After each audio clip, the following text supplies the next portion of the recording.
Hello, everybody. We're going to give it a few minutes before we start to make sure everybody is on the stream.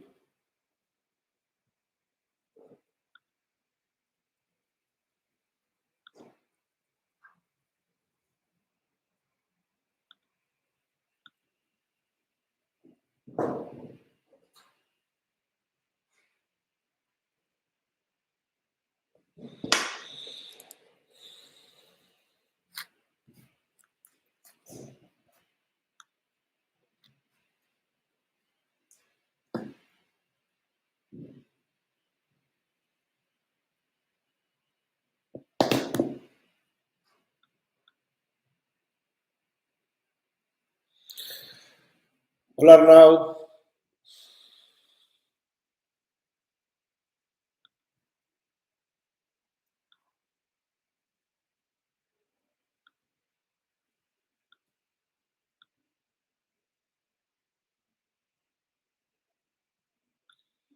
Okay, we're going to give a few more minutes so that we can get everybody to join.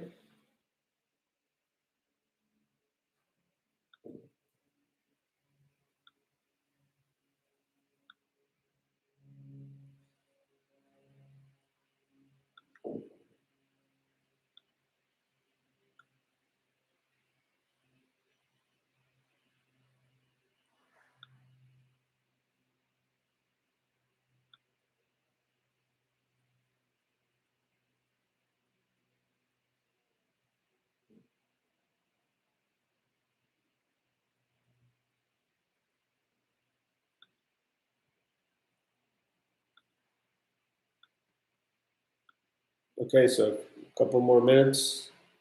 Hi, Pascal. I'm trying to understand your question. Let me see if I can get a translator.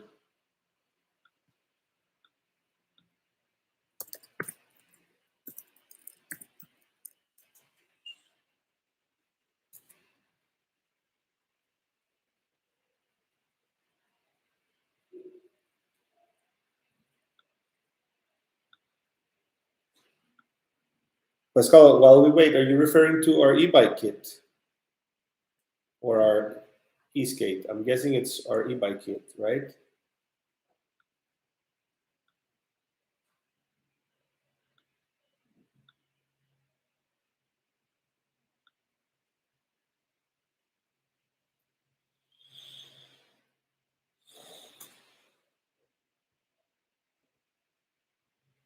Okay, so, well, I'm going to get going first. I'm going to give welcome to everybody. Thank you for joining. And we'll be doing, I'm going to be doing a quick pitch, similar to the pitch that you can download on our Crowdcube campaign. There's a little bit of an abridged version. That pitch is made so that you can read it. There's much more information that you can go through at your own pace. So I'm just going to go through the highlights. I wish I could share my screen, but I haven't found any way here on YouTube Live to do that.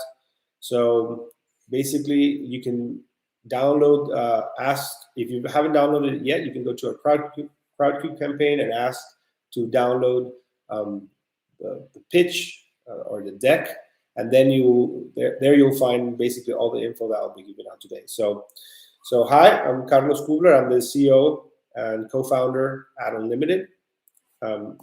And to give you a brief overview of Unlimited, our mission really is to connect the micro-mobility ecosystem. So, and to do that, we've built already 2 generations of connected powertrains. We shipped over 3 million euros of product, including 3 crowdfunding campaigns that we fully delivered on Kickstarter and Indiegogo for our e-skate and our e-bike products. And we've shipped products. So we have customers in over 80 countries. We have a strategic partnership with the world's best longboard brand from LA, Loaded Boards, and with them, we've been able to reach customers in over 80 countries and have distribution in over 43 countries. And our strategic investors include one of the world's most notable accelerators, Techstars, Loaded Boards is also an investor, and Honest Barcelona. And we're mainly a team of engineers. So we have been working together for over 5 years, although we go back more than 20 years of friendship, a few of us. We have an automotive background. We come from Formula student teams, and we work with companies like Daimler, Jaguar Land Rover. And I come from MIT, and my co-founders are both have PhDs or master's degrees in the Politecnica of Valencia. And we have 4 key advisors that I wanted to talk about. From kind of the American VC perspective is Ted Serbinsky. He's our managing director from the Techstars program. Then from the marketing perspective, we have Pablo Barrios he's the former head of digital marketing at SEAT and currently the country manager of Motor K. And then the commercial side, we have Don Tashman from Loaded Boards. And finally, from the software and kind of technology side, we have Julio Vieira, he's built the technology for 3 companies that have already been acquired or exited in the US. And he's been the VP of engineering or the CTO for most of them. And kind of what we've built, to give you a little bit of an overview of what we've built, is the complete tech stack for light electric vehicles. So this goes all the way from kind of how we manage the battery packs and how we safely manage them through the battery management system, all the way to the cloud and all the software needed to run an advanced system that isn't really using commodity hardware. So we built kind of the battery management system, the inverter or motor controller, as it's also commonly known, the motors themselves, we design them, and some of them we purchase, and then all the human machine interface devices. So think of it like the displays, the remote controls, the sensors to drive the vehicles, and then the apps, the software, the backends to be able to run and have data coming in from the vehicles to the internet. And we've shipped 2 products. So we have 2 generations of products. One, the electric skateboard was how we started. We did our initial crowdfunding campaign with just a prototype. And after that, we took on the entire development. So all of the electronics, the molds, the manufacturing. We basically lived in China for more than a month. Initially just to set up the factories. And then after that, we launched, we delivered that product to our crowdfunding backers, and then we partnered with Loaded Boards, and we continued manufacturing and distributing this product worldwide. And then last year, during the pandemic, we launched our 2nd generation with everything that we learned, that we had been learning for more than 4 years operating the system. And so it's a simpler system, basically, in terms of what things can go wrong, but it has all the features or even more features than the initial system had, and it has a larger battery pack so that it can be used in larger vehicles like e-bikes and so on. And so far, kind of the impact that we've calculated, the impact that our system has brought specifically to the environment, and collectively, our customers have traveled more than 6 million miles, so that's about 10 million kilometers collectively, all of our customers, and that's saving about 4,000 tons of CO2 since we started the company. And that equals, if we divide it by the number of customers that we have, that equals to each one of our customers having planted 85 trees per year that they've been using the product. And then going on to the market, there's really a big trend regarding micromobility, and we believe that nothing really can stop it. There's a huge top-down push from the Paris Agreement that by 2035 we need to reduce the CO2 emissions from transportation to half of what they are now.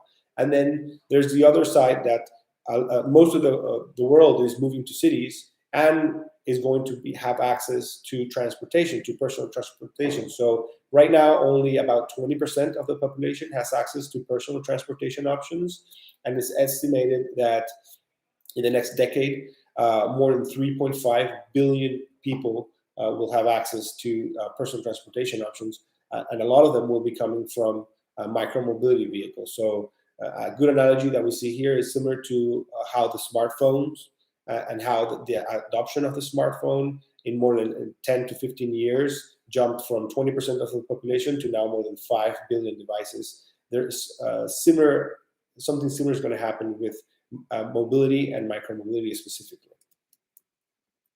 And then these vehicles, the market currently of micromobility has kind of two big segments. The higher end of the market, mainly dominated by e-bikes, high-end e-bikes that are made by companies like Bosch, Shimano, Bros. These companies, you won't be able to find an e-bike or a vehicle that's below 3,000 euros.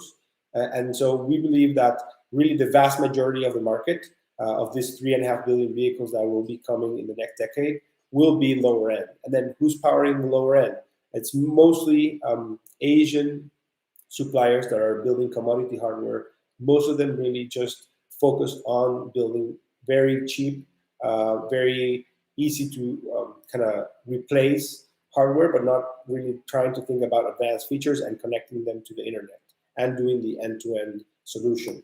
So kind of Unlimited has built all of this hardware and is understanding how customers are running their vehicles, but now kind of our next hurdle and our next challenge is really and what we realize is that what really needs to be done is to connect all these vehicles to the internet so that we can serve them with software and services. So this is really what we're doing now, and I'm going to kind of explain it in a little bit in depth, because we've had, because of our trajectory and what we've built before, and then we've built the skateboards and we've built the e-bikes. Some people tend to think that that's kind of the main business that we are in and that what we're trying to build in the future. But really, this is giving us the experience and the understanding the customers to understand what we have to do next. And so what we're doing now and kind of our goal is to build connectivity for electric vehicles, and not only for our electric vehicles, the ones that we deliver, because that really takes a lot of capital to scale, but to do it for third-party vehicles. So we're building a device, so an IoT device and a whole platform that can connect not only our vehicles, but third-party vehicles using the commodity hardware, the Asian commodity hardware, so the lower-end bikes have, and connect those to the internet. And so that's really something that not only allows us to scale quicker, but to bring in a much larger amount of people into the platform, so that then the more people there are, it's better to build more software and more services and kind of make it grow compoundingly. The platform that we're trying to build, the analogy that we use is the App Store for micromobility. So think of it of kind of Apple builds everything as a walled garden.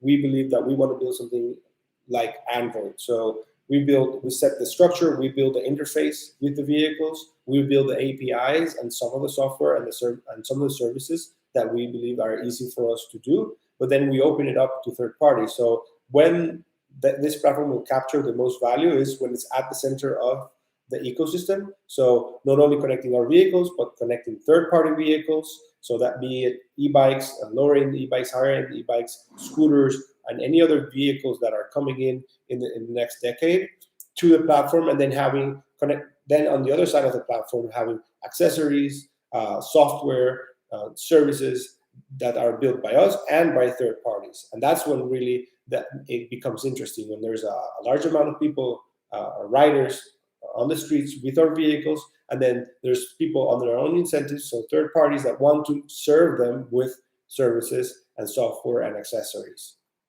And the base of that currently, kind of basically the funds that we're raising now is to build hardware. So it's basically like a dongle. It's a display that connects and is compatible with our hardware and the hardware from these commodity Asian suppliers. And so it connects to them. It has an integrated GPS, LTE, and a small battery pack. It's waterproof, it's theft proof, and it provides a better user experience than kind of the lower end displays that are currently in the market. And not only that, but connects the e-bikes to the internet, providing anti-theft opportunities mainly for the customer, and then allowing us to serve them additional software and services. And it's compatible, to give you examples. So Decathlon bikes currently would be compatible with this display. Rad Power bikes in the US would also be compatible with the display, and Mate.bike in Europe would also be compatible with the display. And the end goal is to build kind of a network of vehicles, and with a large amount of customers or riders in that network, so that we can then have third parties building services. And some of the services that we've built, that we envision, that some of them we've already started building to serve our customers, is kind of a support platform that has vehicle diagnostics integrated into it, because it connects to the powertrain. We can extract directly to the cloud some of the information from the vehicle, and then with that do much better customer support, mobility as a service. We're also talking to a few players that do renting of bikes and e-bikes in Barcelona, to be able to provide them the hardware so that they can track and do a theft, basically deterrence to their bikes. Insurance, and providing insurance to riders, and then contextual advertising, data aggregation, and so on. There's many avenues that we can pursue, and that's kind of what we're trying to build now. And so, to be totally clear, it's a platform for connectivity, so that we can connect micromobility vehicles to the internet. And why, we've built all this hardware before, and it is not a complete astray from that, because we will continue to do that, because we believe the integration with our hardware goes much deeper, and so it provides much more value when it's integrated with our hardware. We have much better diagnostics and a much better user experience when we do that.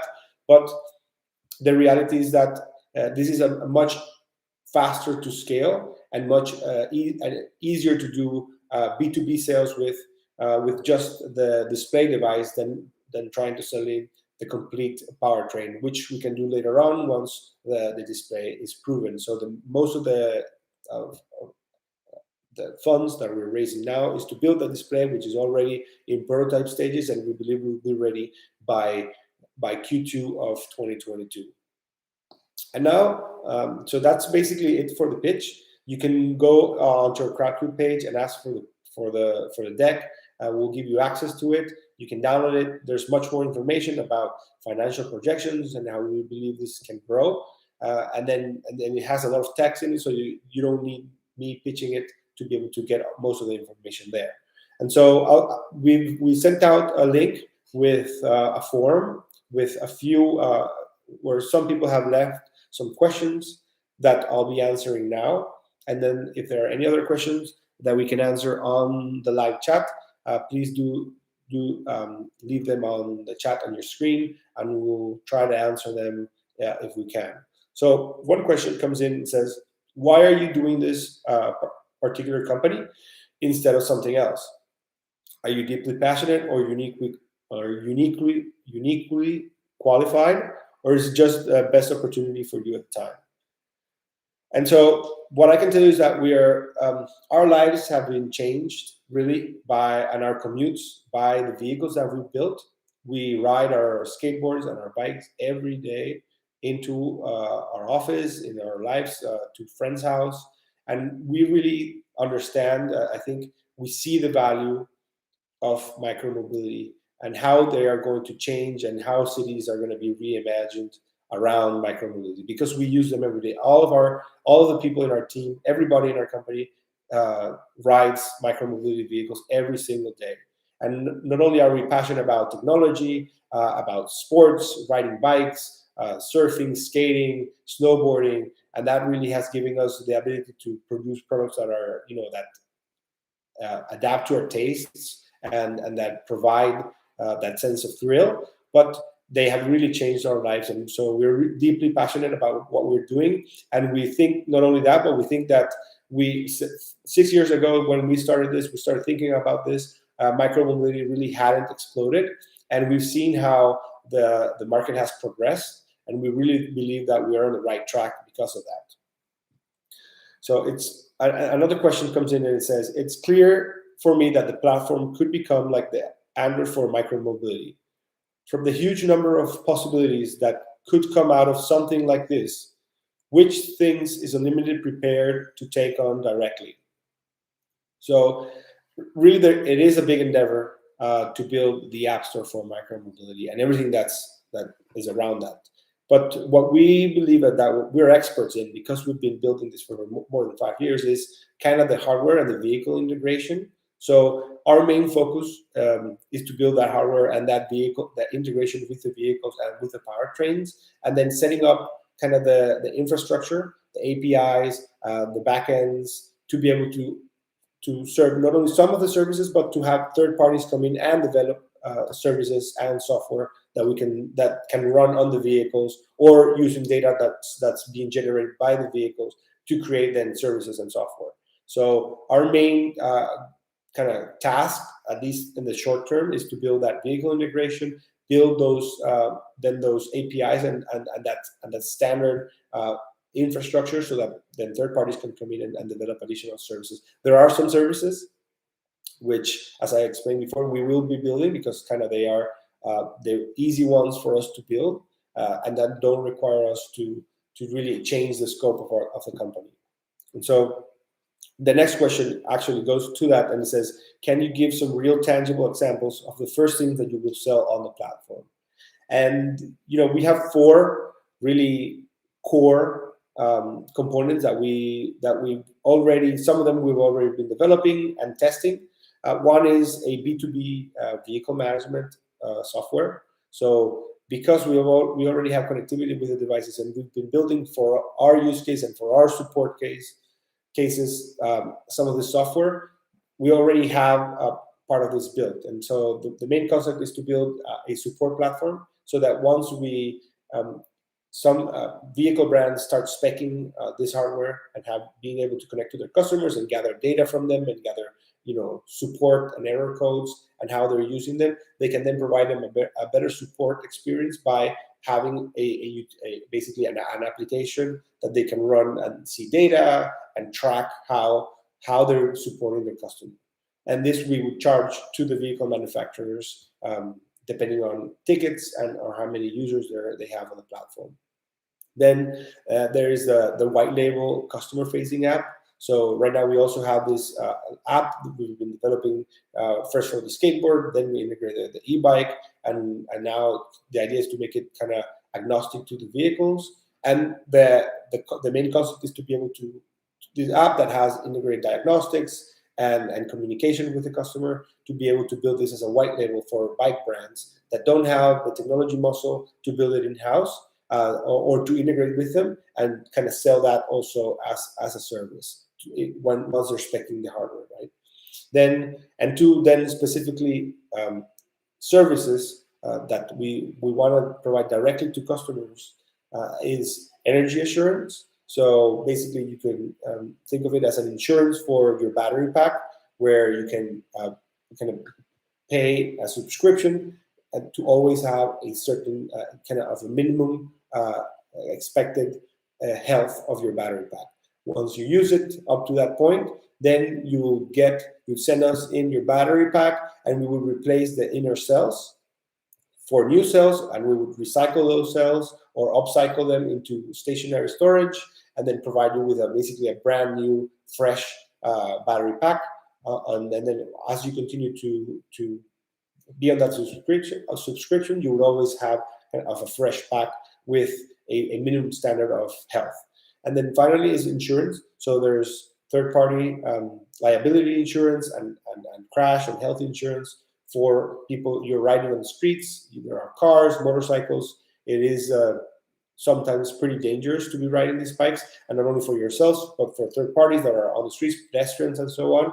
So having insurance for theft, for liability, and for crashing is really something that customers would appreciate. And having the hardware there that kind of reduces the potential for theft can really produces and having the customer with the app and the software in front of you. It's really easy to provide insurance. We've already been discussing with the insurance providers on how to integrate with them and provide our customers that run the hardware with insurance.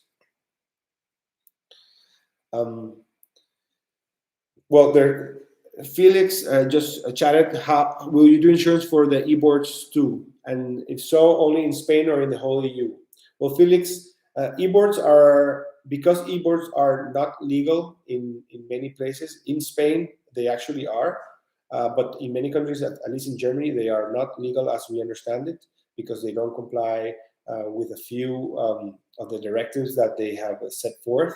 It won't be easy to find an insurance provider. Remember, we won't be doing any of the underwriting. We would just be a link between kind of the insurance provider or the underwriter and then the customer, and then have that opportunity to reduce the theft, specifically on the e-bikes, where the hardware is always installed and always providing the position of the asset. And so that reduces the opportunity of theft, or we can deter some of the theft and provide some opportunities to reduce some of that risk. For the e-boards, it is a little bit more difficult because of that legality and the high risk that is included in the board sport itself. So it will really depend on the insurance providers. We're focusing on kind of the mass market, which really is the e-bikes and the e-scooters, and hopefully we can. Specifically for our riders, we can provide in some of the countries some sort of at least liability insurance for riders that are riding our boards. So why do you think this? Another question comes in and says, why do you think this hasn't been done or worked in the past? And so, here it's a good moment. It's a good time to say that this is a market that is really just in its infancy still. The technology has not only the connectivity technology, but the battery technology has just recently, in the past 10 years, come to the point where these vehicles are possible, and not only are they are possible, they are now great as replacement for vehicles. 10 years ago, batteries would be really large, heavy, and not have any range.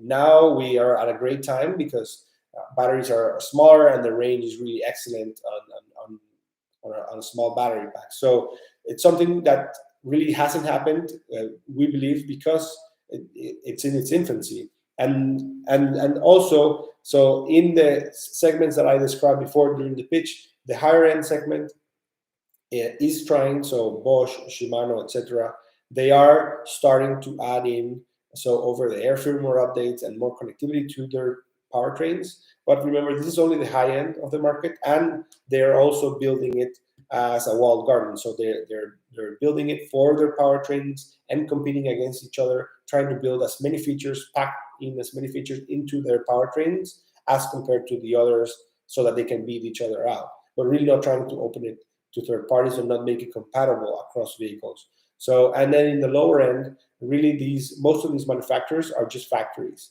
that have been focusing on doing commodity hardware as cheap as possible and have not really focused on the complete end-to-end.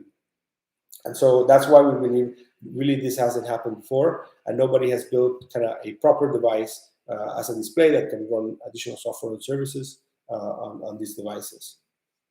So another question comes in and says, do you think current Asian suppliers could become competitors in the future? And so here we can say that, as I said before, most of these suppliers are actually factories, and none of them, are thinking end to end, kind of the complete experience, and none of them really build the complete experience. Besides Bafang, which is kind of the only company that's really making strides towards building the end to end solution, and has come forward as kind of leading supplier in terms of technology. But really, what they're trying to do is beat out, kind of try to play against Bosch and Shimano in that segment. So we believe that there's a kind of like a gap between the lower end suppliers and the higher end suppliers. And the lower end suppliers have not been tailored kind of historically towards building software and services. They're being historically, there are factories, and tailored to a mass production of low cost product. And then vehicle brands really do understand the customer and really do have the customer, they serve the customer. So think about the e-bike brands are sell in Europe and Asia and the US, sell direct to consumers or to commercial channels. They own the customers, they understand the experience, but they don't have the technology muscle to build kind of the backside of that. So we believe that we're kind of that link, that perfect link between those brands and kind of the commodity hardware and the Asian suppliers that build the hardware.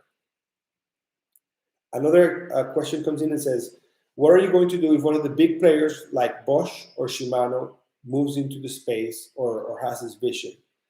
And really, we look forward to that. We've thought about that a lot, and we actually talked to a few people in Bosch, not so much in Shimano because they are harder to get due to that they are based mostly in Japan and in Europe. They're mostly commercial partners. But yes, we've talked to people at Bosch and a few other companies, and they're focused on, as we said before, on that higher end and building that walled garden for them. And we think that we are hoping that they look in and once they come into this segment, because that would mean that our vision is correct and that we've been executing to the point that they attracts some of these players. And then if that really happens, it's a great moment for us because it opens up opportunities for partnerships, for acquisitions, licensing, etc. So another question comes in and says, when you say grow your team, what do you mean exactly? So we have planned basically to hire in a few people in an engineering team, mainly 3 people in the engineering team, 2 software developers and 1 kind of junior electronics engineer. That's kind of mainly the engineering requirements we have to build out the app, because we really have covered the firmware and most of the electronics and manufacturing side. That's what we've been doing for over 5 years. And then we will be adding in 2 customer support representatives so that we can have better support and more direct contact with our customers on a daily basis. Because currently, right now, that's being managed by different members of our team that have many other things on their plate. So we will be adding people specifically for customer support, and then we'll be adding one kind of sales director to be able to grow our B2B sales organization. We already have a few people, one specifically that we are very interested in hiring as soon as we close the round. He comes from the e-bike industry and from the bicycle industry, so he has a lot of contacts and will be able to get us a lot of meetings once the hardware is in a more advanced state, because this is a very traditional industry that really wants to touch and feel what we're selling into them. Another question that came in, it says, some of you have asked about support for the e-bike products. So we'll address these questions specifically as support cases. But what we can say is that with the funds that we're raising now, we'll be hiring 2 support representatives and expanding our footprint in the US. Also manufacturing more inventory so that we have more product for support and for quicker turnaround times in that sense. Then, have you partnered? Another quick question comes in. It says, have you partnered with a bicycle manufacturer? And then, so we have 2 LOIs already signed with big players in the industry. Both of them are based in basically in America. We are looking. We have shown our kind of the vision to a few players in Europe, and we are in conversations with not only mobility as a service providers, but also e-bike brands.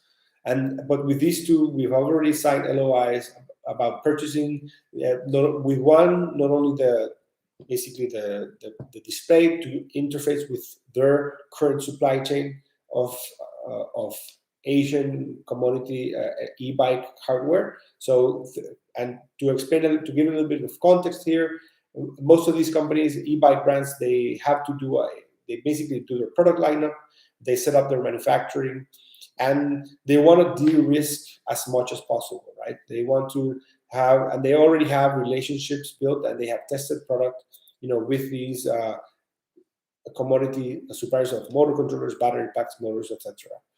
And so selling into them the complete powertrain is complicated because it requires a long testing time, and for them to be really confident in changing their complete supply chain that they currently have years invested into to a new supply chain and a new provider.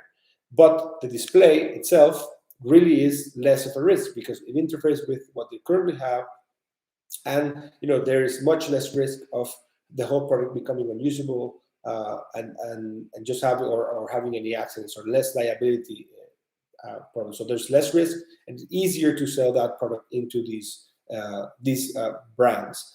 Then what we believe is that after we've sold the product, then it is easier to sell the rest of the powertrain once we have a relationship developed with them.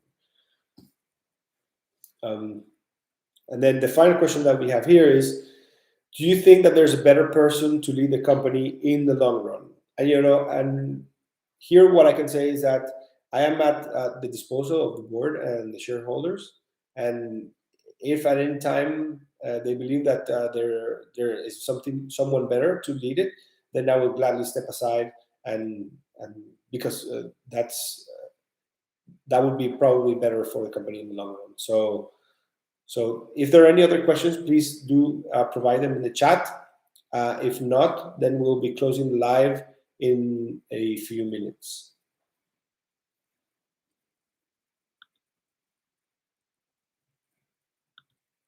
Let me see if I can see the... Okay.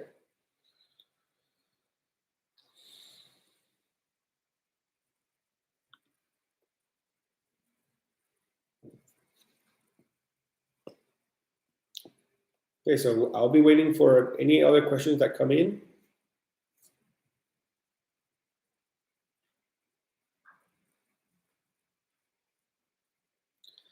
Hi, Felix. Thanks for your question. And he asks, for those that you cannot read the chat, he asks, do small investments help you at all?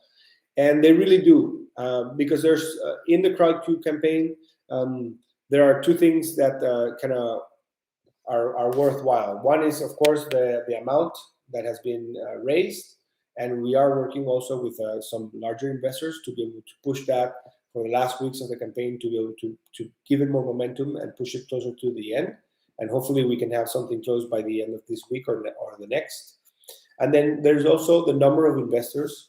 So if you have that number of investors, not only shows confidence that a lot of people have gone through the pitch and have decided to invest their own money in and that believe in the company, but also the algorithms in Crowdcube use that number to put us kind of in the top of the email newsletters that they send out, at the top of the pages, when you basically are browsing the page. So definitely it does help out to have, even if it's a small investment, to have you on board as an investor and being a co-owner of the brand really helps. Thanks, Felix.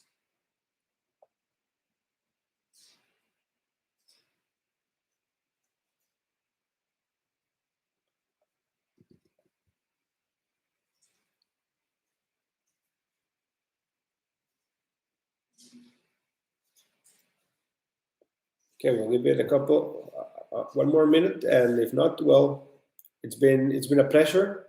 Thank you for the questions. Please go on to crowdcube.com/unlimited to view our campaign, and then you can download our deck. You can look at all the statistics on the campaign and invest to become a co-owner of Unlimited.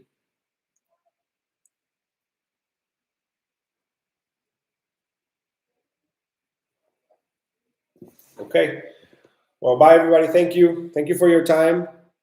Have a great day and a great weekend.